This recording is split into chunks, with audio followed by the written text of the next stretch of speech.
Iya, bahagia banget kan.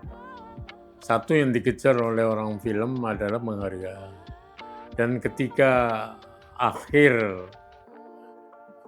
episode ending dari kehidupan mendapatkan itu sesuatu yang luar biasa. Di mana saat itu saya sudah tidak lagi aktivitas di film. Saya lebih banyak di televisi. Ya, yang terakhir itu di televisi. Itu oh, terakhir di SCTV ya. Sebelumnya di RCTI kan, tukang bubur di RCTI. Cukup lama itu, hampir 5 tahun ya.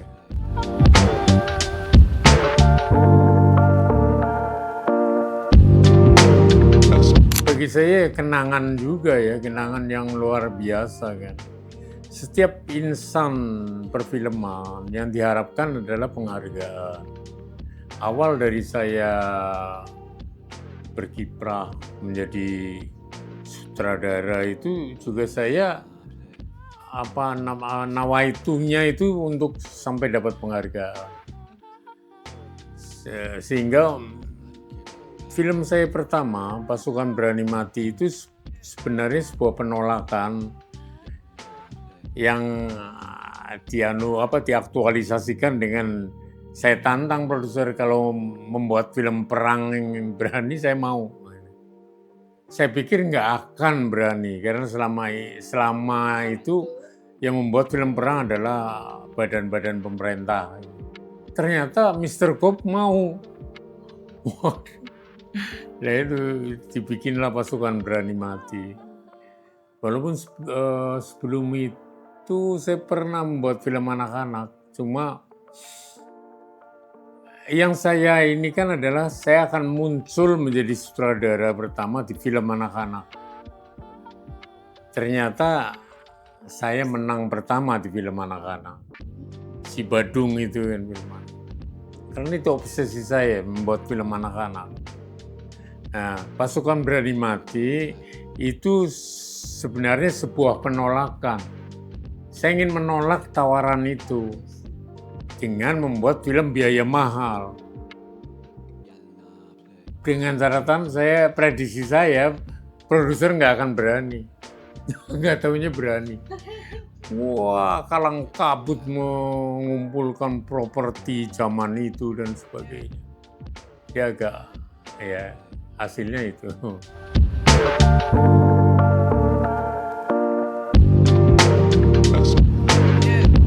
Karena keyakinan saya, seorang sutradara yang baik itu harus bisa menguasai semuanya.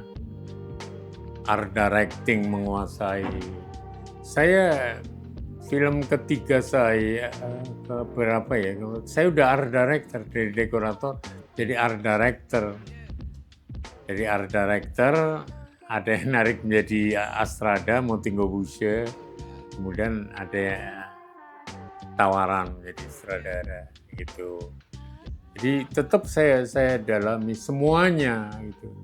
Sampai ke penulisan juga begitu. Saya tidak bersekolah karena pada waktu itu yang ada sekolah film cuma di Jogja, Asdrafi.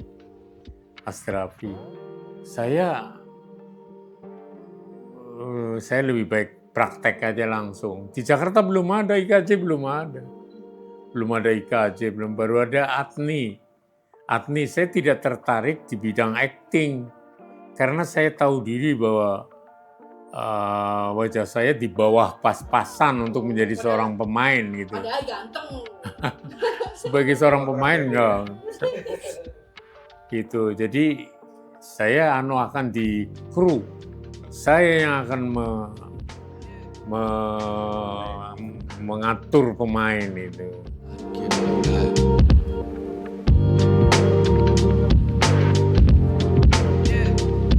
Saya dari awal, karena saya dari teaternya itu juga sutradara teater. Gitu. Saya sezaman dengan almarhum Khairul Umam, tapi dia lebih senior, apalagi dia di Jogja, bergaul langsung dengan Mbak Srendra, dengan Arifin Senur, jago-jago drama di itu kan di Indonesia pada saat itu.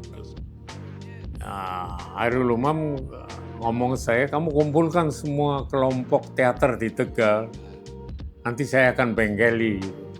Saya kumpulkan banyak, ada 7 teater kalau nggak salah. Udah itu ditinggal ke Jakarta sama Hairul Umam. Semua menuntut saya, gimana mau diapain? Akhirnya ya ntar saya susul Mamang ke Jakarta. Saya kebetulan ada saudara di Jakarta.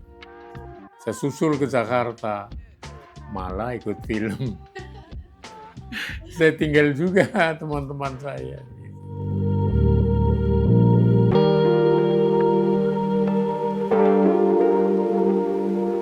Dari awal passion saya adalah sebenarnya film ya. Cuma karena tingkat kota kecil, maka saya berteater dulu. Tapi itu kan saudara dekat dengan film. Sebenarnya ingin di film, cuma sesuatu yang mustahil. Ngapain saya capek-capek memikirkan sesuatu yang mustahil untuk sebuah kota kecil gitu kan. Kok tiba-tiba Allah mempertemukan dengan orang film, mempertemukan dengan Delsi Samsumar, guru art directing saya. Delsi Samsumar, pelukis ilustratornya Motinggo Busye. Saya berkenalan dengan Delsi Samsumar karena saya ingin berguru melukis menjadi ilustrator. Itu karena kegagalan saya membuat komik. Tapi sebenarnya di komik itu ternyata hampir sama dengan film, ada musimnya. Ini lagi yang laku genre drama remaja atau genre action. Nah, saya masukin cerita action, komik cerita action ketika genrenya sedang drama. Jadi dibilangin lu udah nggak musim ini action-actionan gini. Aduh. Pas kenalin saya sekalian belajar aja. Kebetulan Delsi Samsumar itu rumahnya di belakang kantor uak saya di Menteng Raya ini.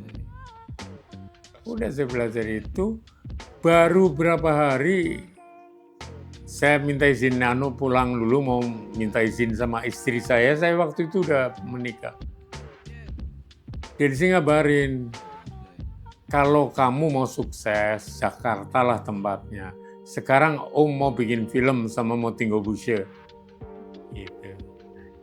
Saya langsung ke Jakarta, ikut, sudah mulai itu syuting. Baru mulai sehari kalau nggak salah. Terus saya ditawarin, kamu mau di lapangan, yang meladeni sutradara kan, butuh lukisan diturunkan atau turun dikit atau naik dikit itu. Porsi digeser dikit dan sebagainya, atau mau di persiapan.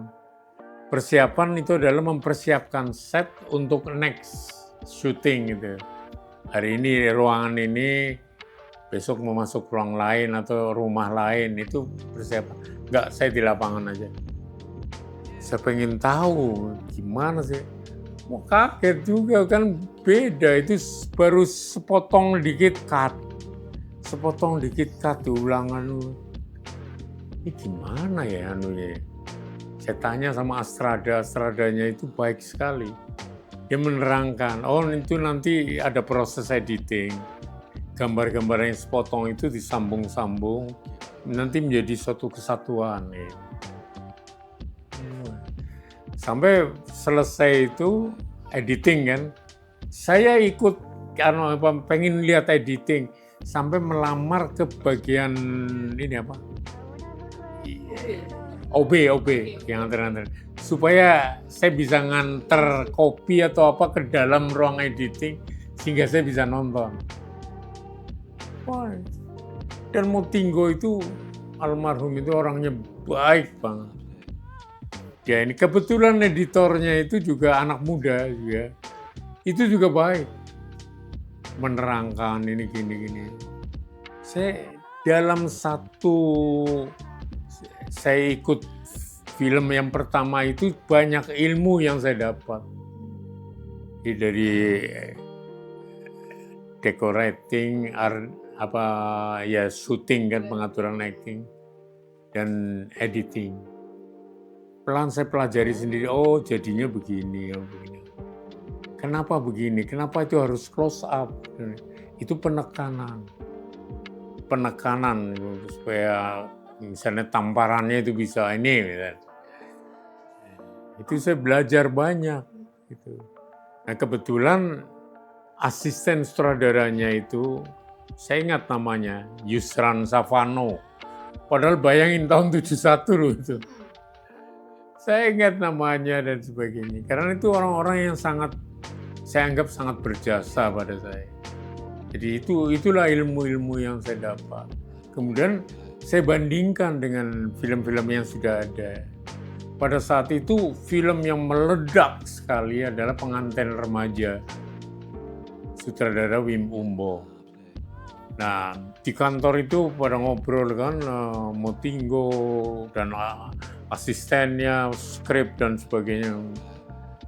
Kemudian ya dia tanyain gimana dengan film kita. Wah nggak ada apa-apanya bos, kata Astrada. Itu apaan, film salon gini, film bong itulah film Motinggo yang lebih bagus. Ketika orang sepi, Motinggo tanya ke saya, menurut kamu gimana Tontowi, bagus mana Pengantin Remaja sama film kita? Bagus Pengantin Remaja.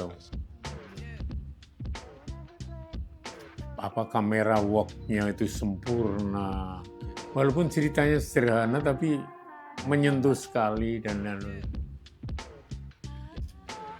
saya senang kejujuran kamu. Pengantin Remaja menurut Om juga lebih bagus. Itu. Sehingga dia lebih mempercayai saya. Dan semuanya serba karena kecelakaan. Cintaku Jauh di Pulau, Om Delsi itu guru saya yang menjadi art director, melarikan diri, nggak meneruskan. Akhirnya saya yang jadi ketempuan kan, suruh ngatur semua, waduh bingung. Tapi dari situ teman-temannya Motinggo, termasuk B.S. Rendra, tenang aja Tanto Winter gue bantu. Nasah Jamin, Makeup Man, itu seniman Jogja itu lah, sahabat-sahabatnya Motinggo. Tenang, pokoknya ntar tanya sama Om aja. Gitu. Saya masih anak-anak kan masih. Banyak yang membantu, alhamdulillah. Film ketiganya sudah belum art director, saya udah asisten art director. Belum keempat art director, begitu cepatnya itu 73. Jadi dari 71 awal-awal itu, 73 saya sudah menjadi art director. Sama Motinggo juga. Itu 75 apa itu saya sudah diangkat sebagai Astrada. Asisten sutradara. Motinggo itu perlu bantuan, saya menangani acting pemain. Jadi serba kebetulan, serba dimudahkan sama Allah. Ya, jadi bagaimana cari nafkah, dibayar sambil belajar.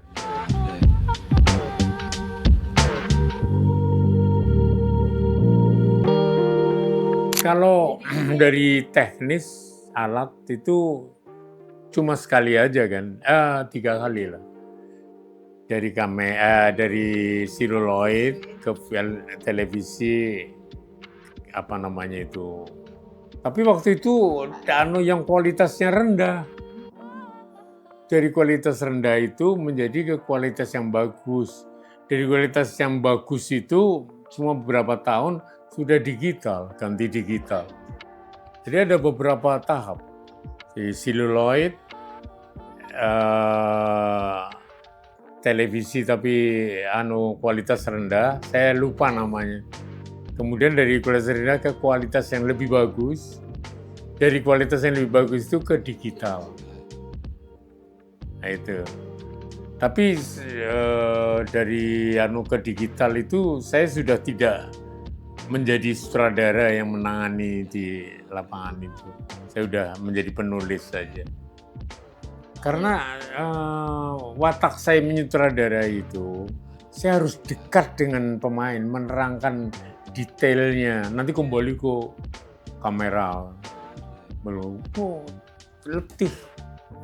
Letih banget. Saya nggak percaya pada Astrada karena pernah terjadi itu menjadi lain, bukan itu yang saya mau.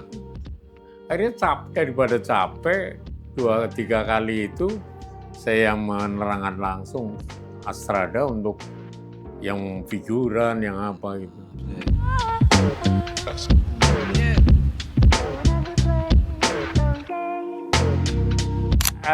Letih, karena faktor letih aja. Letih, dan saya pikir karena saya kebetulan dibayar mahal sebagai penulis skenario juga saya dibayar mahal. Kalau itu juga tiap hari 1 episode, maka hasilnya kan jauh lebih banyak daripada menjadi sutradara itu secara penghasilan. Secara berkarya, ya di televisi udah terlalu mentok itu. Nggak semaksimal zaman film itu. Tapi saya akhiri, lucu tanpa disengaja, saya memulai awal karir sebagai sutradara itu film perang, Pasukan Berani Mati. Saya akhiri karir saya dengan film perang, Surabaya 45. Itu lebih dari yang pertama itu. Surabaya 45. Itu saya co-writer aja. Karena saya ingin penulis asli ceritanya itu orang yang mengerti tentang kesurabayaan. Saya enggak. Saya paling mengerti misalnya ala Pangeran Diponegoro karena saya orang Jawa Tengah kan. Nah itu kesurabayaan lain. Yang menulis saya angkat sebagai co-director. Karena saya menangkapkan begitu saya diajak ke Surabaya, dipertemukan dengan seniman, ini paling vokal dan paling ini. Oh ya, nggak apa-apa. Saya ngomong sama produser, gini aja Pak. Itu namanya almarhum Pak Gatot Kusumo. Itu Pak Gatot jadi co-director saya aja kalau mau.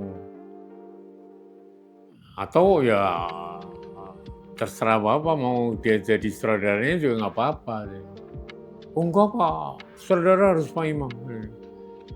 Ya dia jadi co-director. Sehingga dia bekerjanya kan lebih maksimal juga kan. Saya aja sama mengenalkan special effect. Special effect yang bikin ledakan-ledakan dan sebagainya.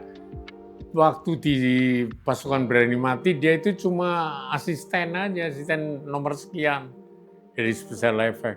Di sana dia jadi special effect man. Hasilnya bagus dan dapat pujian dari salah satu wartawan Australia atau apa. Film itu penuh dengan ledakan.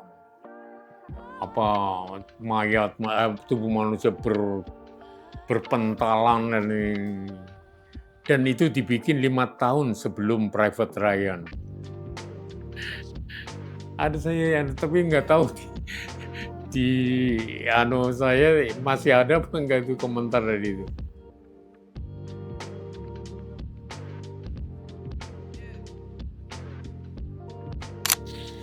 Saya terakhir itu ketika kesibukan saya menulis Tukang Bubur Naik Gaji. Itu nyaris sudah tidak pernah lagi menonton film. Karena disibukkan dengan itu. Nonton film sesekali, dan apa nikmatnya nonton di televisi kan. Jadi meninggalnya istri saya itu juga ada pengaruh yang luar biasa. Niat untuk menonton film di bioskop atau tidak. Saya udah males iseng sendirian nonton film. Jadi udah banyak ya yang terganggu. Sehingga saya kalau ini ini genrenya lagi apa sih? Saya tanya sama Inan ini anak saya itu. coba kamu rekamkan yang itu ini, untuk saya menonton supaya saya bisa melihat genre sekarang seperti apa dan sebagainya. Jangan sampai juga terlalu ketinggalan kan, kayak gitu. Kalau melihat perkembangan film Indonesia sekarang gimana? Saya nggak mengikuti. Saya nggak mengikuti. Sudah itu, sekarang majalah film mana sih, ada nggak? Nggak ada ya. Online adanya. Sejak majalah film, tabloid film mati, terakhir kan Movie Gur itu juga mati, udah nggak pernah mengikuti lagi. Sehingga selalu bertanya perkembangan pada anak saya, kadang-kadang pada cucu. Apa sih ini yang lagi tren itu?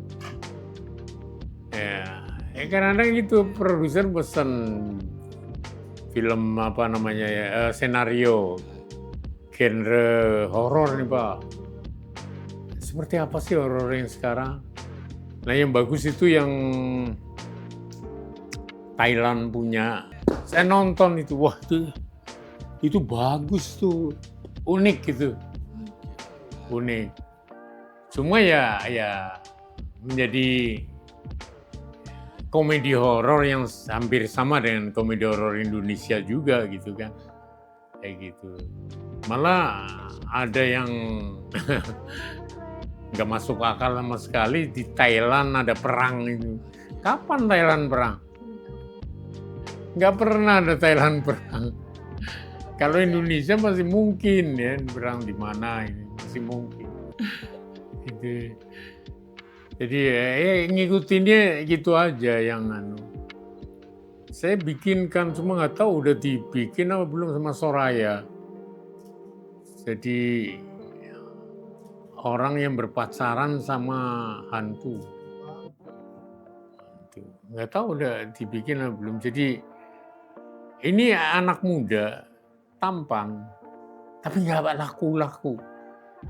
Sementara nggak punya pacar, sementara temannya semua udah punya udah kawin, udah punya anak ya. Suatu saat dia diikutin sama sampai berpacaran dengan hantu. Nah ini waktu piknik outdoor, nginep di sebuah pabrik gitu. Dia ngobrol di bawah pohon, kasihan bener ya dia. Padahal aslinya di gambar dia ngobrol sama pacarnya, tapi pacarnya hantu, dia tidak tahu. Orang lain nggak bisa melihat hantu kan. Jadi kayaknya dia ngobrol sendiri karena ingin punya pacar itu ya.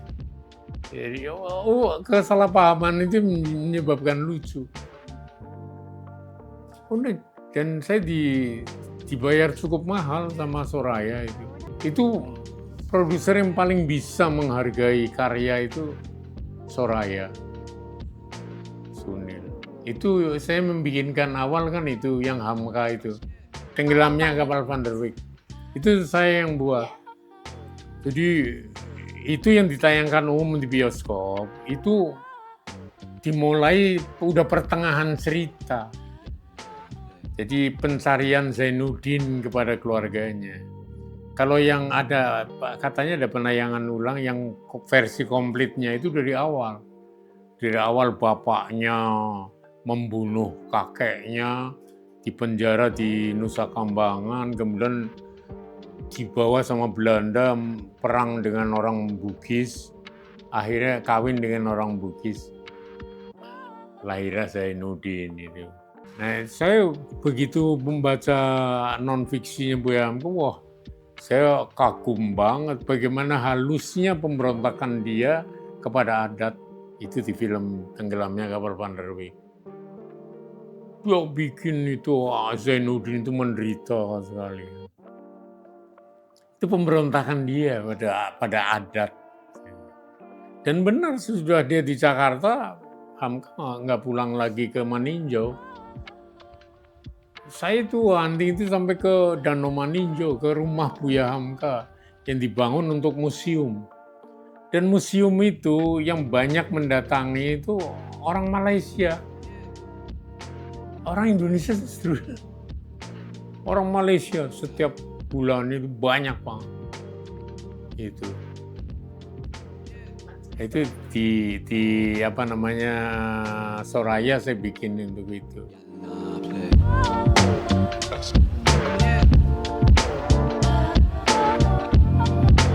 Film itu pengaruhnya pada masyarakat itu luar biasa. Setiap genre masyarakat itu kebanyakan dipengaruhi oleh munculnya genre film yang terakhir. Gaya berpacarannya, gaya apanya yang ini sangat dipengaruhi oleh film. Sehingga sungguh sangat harus berhati-hati membuat film. Ketika melihat kerusakan budaya dan tata kehidupan di film, maka hasilnya adalah masyarakat, terutama remaja, yang akan rusak dan itu sesuai dengan filmnya. Jadi sangat luar biasa. Itu kenapa dulu di karyawan film dan televisi itu, organisasi orang film itu sangat keras sekali menerapkan penyaringan itu. Karena pengaruhnya luar biasa. Pengaruh yang paling luar biasa dalam kehidupan itu film. Sangat berbahaya.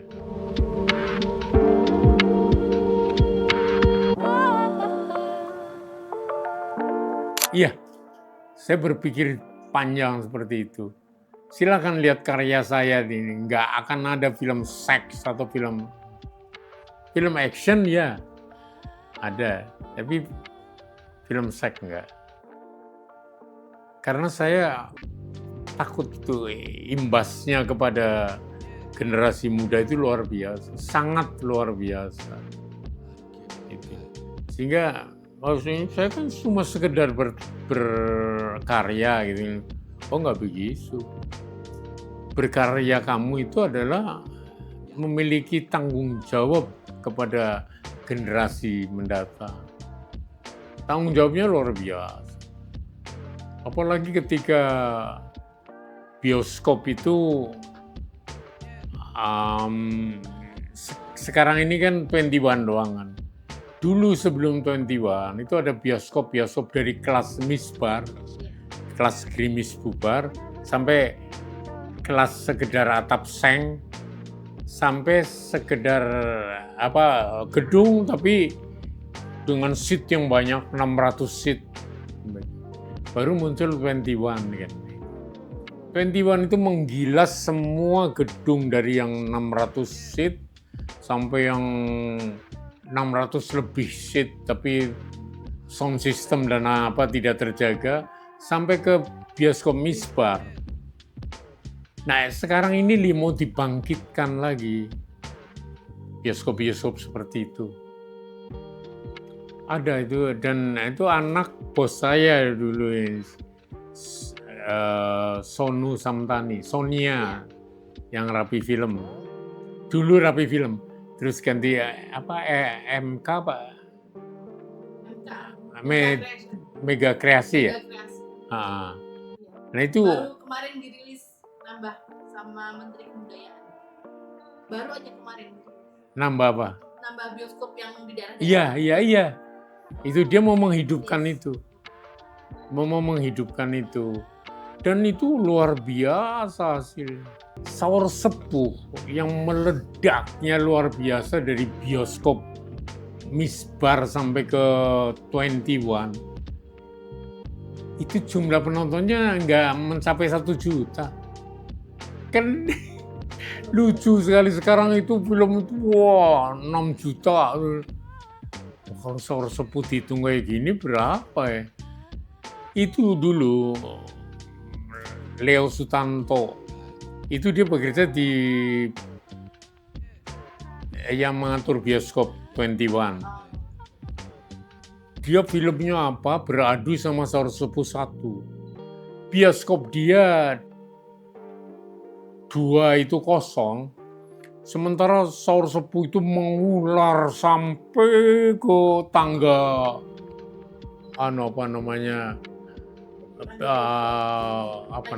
mall. di mall. Kan di mall itu Iya. kayak gitu. Sampai wah ini kayak kalau begini terus bisa berapa minggu kata Pak Leo. Ini cerita sama saya kan akhirnya kerja sama dia Cinemat ya. di Cinemat. Akhirnya saya buka semua pintu. Biar main ini. Oh udah seminggu selesai, saya bisa main lagi. Film saya bisa main lagi nggak terganggu gitu. Saur Sepuh kedua lebih lagi kayak gitu juga. Sama diperlakukan. Saur Sepuh 3 kayak gitu juga. Meledak yang luar biasa. Tertinggi penontonnya Saur Sepuh 3. Nah Saur Sepuh 4 dia benar-benar mencari film yang sangat kuat. Itu importir film Amerika. Dapatlah film Robin Hood.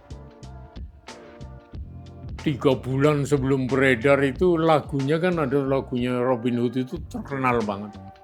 Di televisi, dipromokan di televisi. Setiap hari. Begitu Saur Sepuh 4 main bareng mental. Penonton penuh cuma sehari apa 2 hari, mental.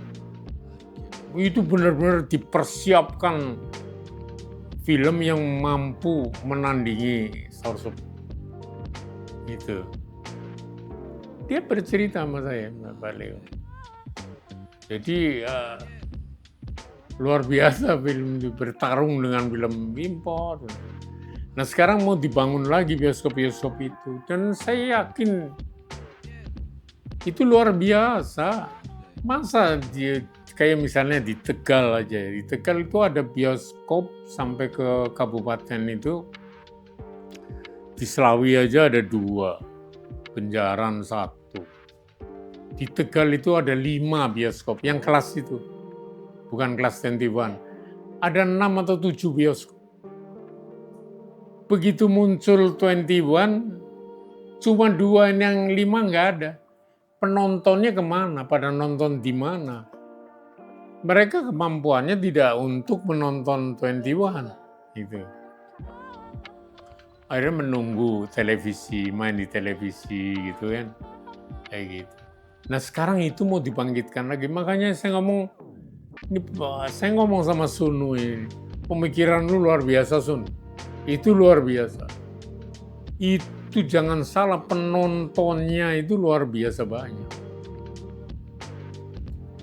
Oh, saya ingat Saur Sepuh 1 itu mau main, itu Handi Mulyono produsernya itu sehari sebelumnya itu wajahnya pucat kayak kertas gitu.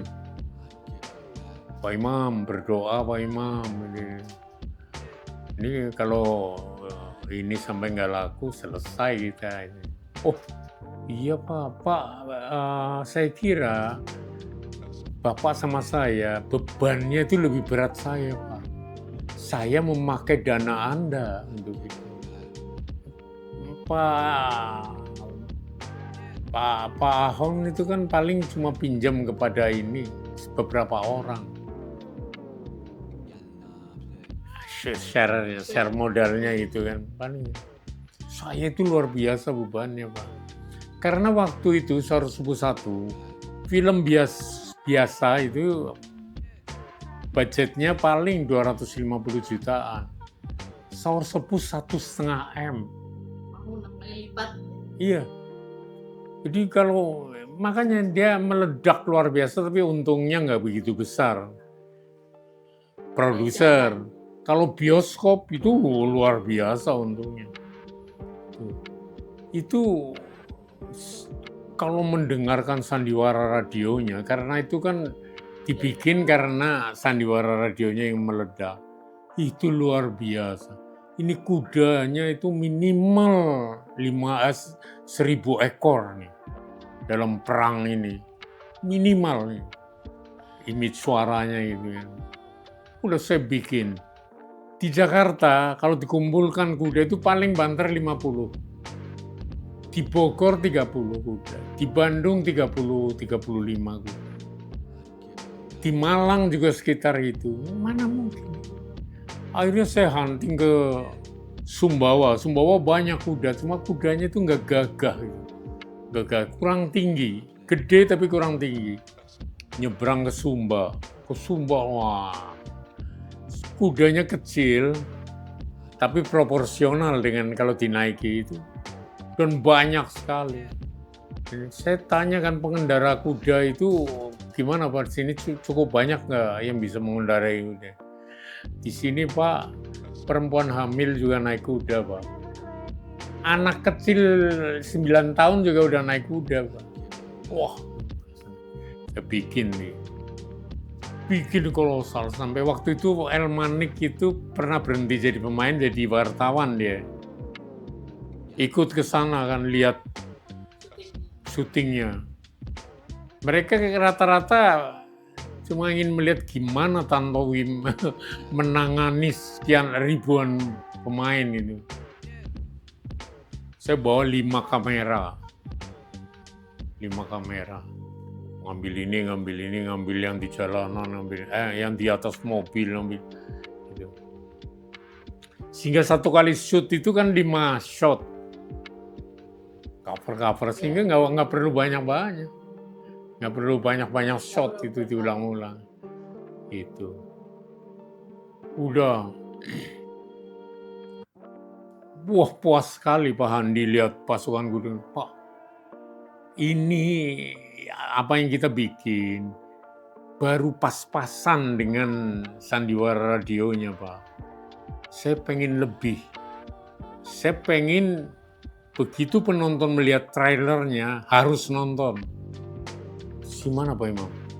Saya pengen memasukkan pasukan gajah Pak. Gajah di mana yang ada? Ada Pak. Ada.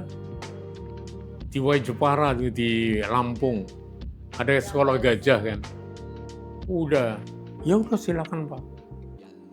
Di Lampung nggak ada kuda, saya hunting nggak ada kuda. Akhirnya bawa kuda 20 ekor kuda ke Lampung. Sana pasukan gajah didandanin. Kebetulan direkturnya itu orang satu daerah. Sebenarnya bukan daerah saya, daerahnya Toro Margen gitu. Dia bikin. Itu saya masukkan di trailer kan. Baru trailernya pasukan gajah keluar dari gerbang Mojopahit. Penonton udah tepuk tangan. Begitu main hari pertama itu yang Pak Handi Pucat itu, nungguin laporan dari bioskop. Telepon kantor. Ini Pak Handi, ini saya, Pisor dan sebagainya. Nungguin. Itu udah ini selesai jam 2 lewat ini. Telepon kering, halo. Di mana nih? Cempaka. Gimana? Full. Terus di mana di Priok di ini full. Wah, Pandi merah lagi mukanya. Merah lagi mukanya. Full. Jam 5 kan, jam 2, jam 5 full. Jam 7 full. Jam 9 full. Besoknya kayak gitu lagi, seminggu kayak gitu. Wah, itu lega banget. Udah bikin part 2-nya sampai part 3. Kemudian keempatnya itu pemainnya semua dibajak sama Soraya. Siapa namanya? Fendi Pradana, Murti Saridewi, Hengki Ternando apa enggak ya? Saya lupa itu. Itu yang keempat. Akhirnya saya tawarkan sama Pak Andi, ini mau ngikutin cerita, kita ganti Brahma, ganti ini. Kalau kita jumping episode, ending, pemain ini nggak usah ada. Jumping episode Pak. Musuhnya Robin Hood, pemainnya ganti, akhirnya kurang laku. Udah saya keempat udah berhenti, nggak mau nggarap lagi. Lama baru tawaran terakhir adalah itu Surabaya 45. Itu udah saya berhenti di film. Endingnya itu film yang sangat meletihkan. Surabaya 45 itu meletihkan banget. Kolosal, modern, kolosal, menangani ledakan dan sebagainya. Wah, letih. Orang yang melihat aja nggak tahan letihnya. Gitu. Ya udah, sesudah itu ada, di samping itu film nasional lagi menurun. Sama sekali bikin apapun nggak ada yang laku. Esek-esek ya, Bapak nggak mau Iya, ikutan bikin itu ya. enggak, bukan karena itu, memang pengaruh dari tontonan televisi yang semakin bagus. Semakin bagus, orang jadi ada tawaran tontonan lain kan. Gitu. Dan itu cukup lama loh, 3 tahun ada bioskop itu nggak laku. Hanya film barat aja yang laku. Cukup lama. Oke. Sampai munculnya generasi-generasi muda yang bikin di bioskop. Saya udah males, karena saya sudah bikin di televisi. Saya bikin yang pertama FTV, itu yang pertama Jejak Sang Guru, itu menang. Jejak Sang Guru. Kemudian bikin lagi Madu Racun dan Anak Singkong, itu juga menang. Udah keasikan di itu. Kemudian seriesnya bikin Brahma Kumbara, nulis doang gitu. Singgasana Brahma Kumbara, sehingga setiap hari sibuk kan. Terus selama bertahun-tahun ternyata. Nggak berasa ya. Nggak berasa. Sementara film nasional lagi nggak terlalu Nah itulah misahnya dengan film nasional. Kembali membuat film nasional itu, Hamka itu, tenggelamnya kapal Van der Weyck. Pembuat film atau televisi, semua ada beban. Bebannya adalah apa yang dibuat itu akan menimbulkan kegairahan, kemajuan bagi generasi muda, atau akan merusak.